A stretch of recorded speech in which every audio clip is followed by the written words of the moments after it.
Today we're looking at 8.7 and 8.8. Just want to compare theoretical probability and experimental probability. So we're actually doing two topics in one today.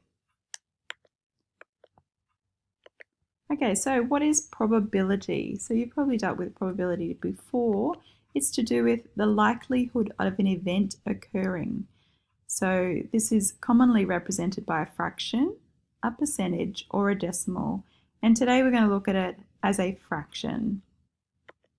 Now, an example of probability might be looking at the probability of rolling an even number on a die. So die is a single dice, not more than one. So die is the singular for dice. Okay, so we're going to look at the probability of rolling an even number on a dice. Now, to do that, we need to know what the sample space is. Now, the sample space are the possible outcomes you could get. So when you roll a die, you will get either 1, 2, 3, 4, 5, or 6. They're the possibilities when you roll. Now, the even numbers, there's only 3 even numbers when you're rolling out of the 6.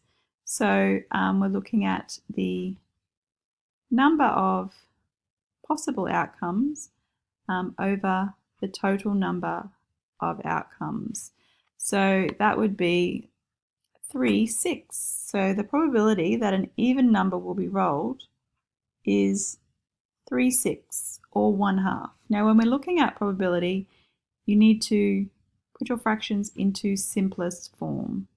So simply leaving it at 3, 6 would not be good enough. You'd need to actually convert it into simplest form, which is 1/2.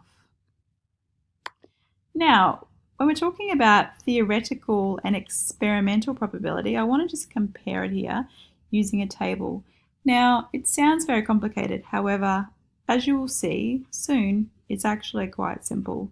So we're looking at things such as rolling dice, tossing coins, spinning spinners, pulling marbles out of a bag, things like that. So they're all types of probability scenarios. First of all, we're going to look at theoretical probability. Now, theoretical probability is actually what should happen during an event, but you're not actually doing the experiment, I suppose you could say. So it's in theory what should happen, just based on mathematical knowledge without actually conducting the experiment. So for example, when you're rolling a die, the probability of actually getting a 4 would be 1 in 6. Because as we've talked about before, the possible outcome, so all the sample space, is 1, 2, 3, 4, 5, and 6. But the probability of rolling a 4 would only be 1 out of 6. There's a 1 in 6 chance that you will roll a 4. Now, when we're looking at tossing a coin, the probabilities are increased because the probability of tossing a heads when you do that would be half, because the only two options are heads or tails, and it's a 1 in 2 chance, so a 50-50 chance that you will actually toss heads when you do that. Now, when we're writing about probability, you can see here we've got PR, which stands for probability, the probability of tossing a head, so that's in brackets, the possibility. So that's how you need to write it. Okay, the last one is on this spinner here. So we've got a lot of different colors. So the sample space would be purple, yellow, red, or blue. Now we want to look at the probability of spinning a purple.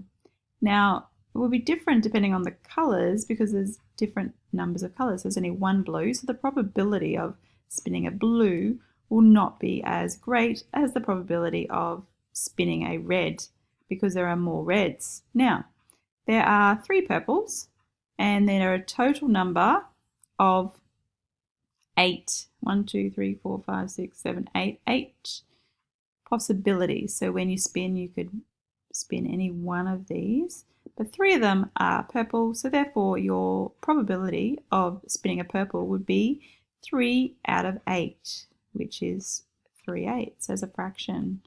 We don't need to simplify that down any further.